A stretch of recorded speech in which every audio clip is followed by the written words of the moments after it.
Rome যখন পুড়ছিল, Nero তখন বাঁশি বাজাচ্ছিল। গ্রিক ইতিহাসে বহুল প্রচলিত একটা লাইন, অনেকটা বৃহস্পতিবার বাংলাদেশ শ্রীলঙ্কা ম্যাচের সাথে মিলে যায়।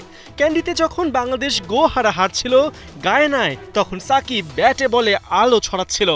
অবশ্য নিরোর সাথে সাকিবের তফাৎ আছে, প্রথমজন স্বেচ্ছায় দূরে ছিলেন আর পরের জন বাধ্য হয়ে।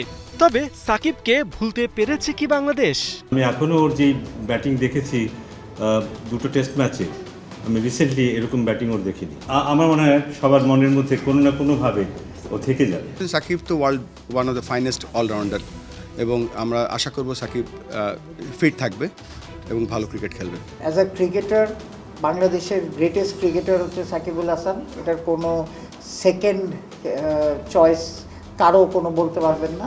বিসিবির তিন কর্তার মুখে ধারাবাহিক এমন সুরে প্রশ্ন জাগাটাই স্বাভাবিক। তবে কি তিন ফরম্যাটে সাকিবকে ফেরাতে ভাবছে বিসিবি? বিশেষ করে south Africa, West Indies, Zimbabwe, শ্রীলঙ্কায় একের পর এক সিরিজ হারে যখন জনপ্রিয়তা হারানোর দ্বারপ্রান্তে বাংলাদেশ ক্রিকেট।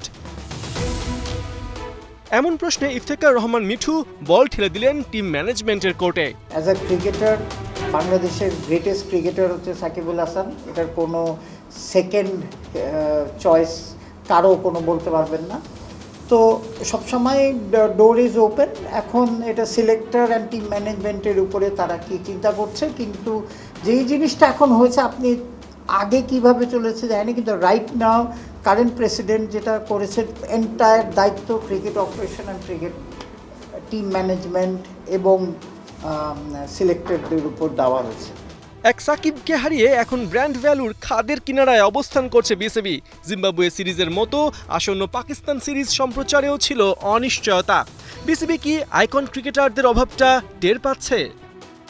ডেফিনেটলি এটা তো definitely one of the reason হতে পারে। হ্যাঁ, যে এটা তো বলা যায় না। ফুটবলে ভালো করেছে, ওই যে আপনার কয়দিন আগে অনেকে বলেছে আইকন আছে, সব কিছু। এটা হচ্ছে একটা টোটাল সিনারিওতে আপনি বলতে পারেন যে এই অবস্থায় এটা দোষ স্বীকার করে নিতেই হবে যে আমরা অ্যাকচুয়ালি টু লেট করে ফেলেছি এই এই এই পাকিস্তানের ইয়েতে। জিম্বাবুয়ের সময় সিমিলার অবস্থা ছিল।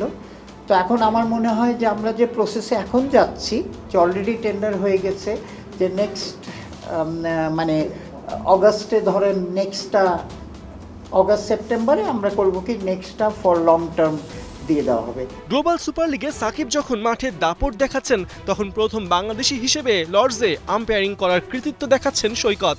শুধু এলিট প্যানেল নয়, ভবিষ্যতে মানসম্মত আম্পায়ার তৈরির জন্য সাইমন টফেলের সাথে 3 বছরের চুক্তি করেছে বিসিবি।